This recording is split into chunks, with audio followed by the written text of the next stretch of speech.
একবার দেখাচ্ছি আপনাদেরকে ঠিক কোন কোন জায়গায় হামলা হয়েছে দেখুন আরো একবার গ্রাফিক্যালি দেখাচ্ছি। ইরানে যে সমস্ত জায়গায় হামলা করলো আমেরিকা, ফোর্দো, নাতানজ, ইস্পাহান, এই ফোর্দো কিন্তু অত্যন্ত গুরুত্বপূর্ণ একটা জায়গা, সবচেয়ে ইরানের সবচেয়ে গুরুত্বপূর্ণ অত্যন্ত সুরক্ষিত পারমাণবিক বিদ্যুৎ কেন্দ্র হিসাবে বিবেচনা করা হয় এই ফোর্দোকে, যেটা হচ্ছে কম শহরের কাছে, এটা পাহাড়ের নিচে তৈরি এবং সেখানটা পর্যন্ত ধ্বংস করে দেওয়া হয়েছে, একেবারে কার্যত ধ্বংস করে দেওয়া হয়েছে। ইরানে যেভাবে হামলা চালানো হয়েছে সমস্ত পারমাণবিক কেন্দ্রগুলিতে, ঘাঁটিগুলোতে, ফোর্দো তার মধ্যে অত্যন্ত গুরুত্বপূর্ণ একটা জায়গা, নাতানজ রয়েছে, ইস্পাহান রয়েছে।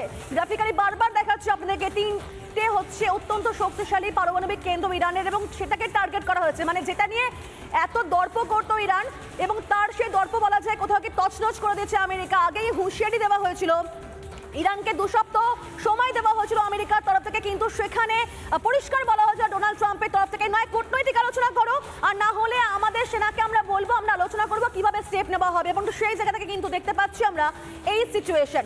রাজা গোপালধর চক্রবর্তীও রয়েছেন আমাদের সঙ্গে, আন্তর্জাতিক সম্পর্ক বিশেষজ্ঞ। আমি জাস্ট একটু জানতে চাইবো আপনার কাছ থেকে যে যেখানে এই যে হামলা হলো, এই হামলাতে হাত পা গুটিয়ে বসে থাকবে না হয়তো রাশিয়া, যদিও রাশিয়ার তরফ থেকে আগে বলা হয়েছিল তারা মধ্যস্থতাকারী হিসেবে থাকতে চাইছে না, কিছু পরামর্শ দিতে চাইছে।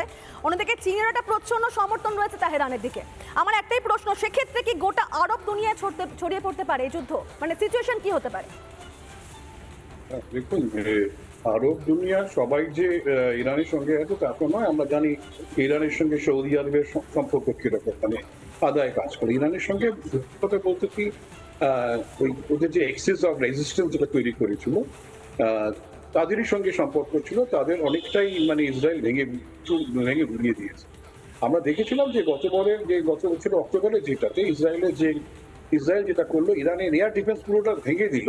তারপরে দেখা যাচ্ছে যে একের পর এক ইসরায়েলি বিমান আক্রমণ করেছে। আজকে তো বোমারু বিমান আমেরিকান B-2 সেখানে গেছে, গিয়ে একে ফোর্দোতে তারা ঝামেলা ধ্বংস করে এসছে।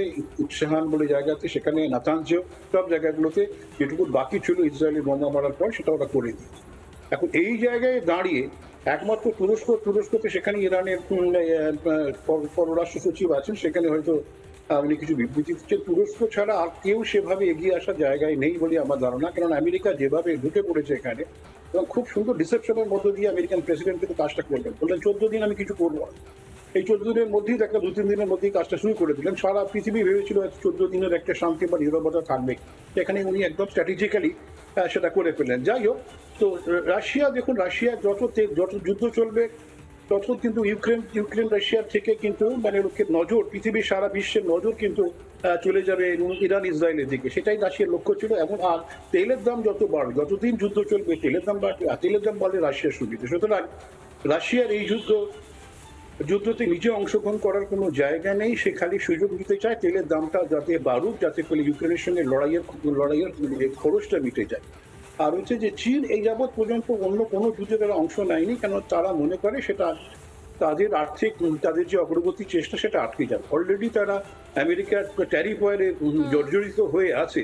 সুতরাং এখন নতুন করে তারা বাজার খোঁজার চেষ্টা করবে, নতুন যুদ্ধের কোনো বিদেশে গিয়ে অনেক এত দূরে গিয়ে যুদ্ধ করবে না, কিন্তু হয়তো লোক দেখানোর জন্য ওখানে বোমারু বিমান পাঠাবে।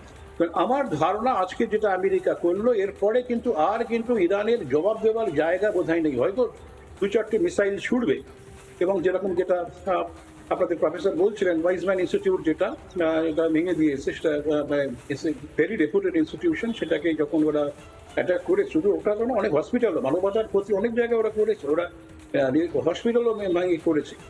এখন ব্যাপারটা হচ্ছে যে ওরা সেটা তো যে কোনো যুদ্ধেই ক্ষয়ক্ষতিটা হয়, এবং এটাই স্বাভাবিক। যারা রক্ষা করতে পারেনি সেটা তাদের দুর্বলতা। দুটো দেশে কিন্তু এফেক্টেড হচ্ছে, এবং পরবর্তী সময় এটা কোন দিকে মোড় নেয় সিচুয়েশন এবং শান্তিটা ফিরে আসে কিনা সেদিকে অবশ্যই নজর থাকবে। থাকুন আপনি আমাদের সঙ্গে।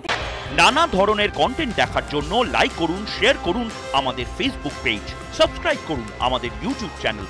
পাশাপাশি অন্যান্য ব্রেকিং নিউজের জন্য অবশ্যই চোখ রাখুন রিপাবলিক বাংলায়।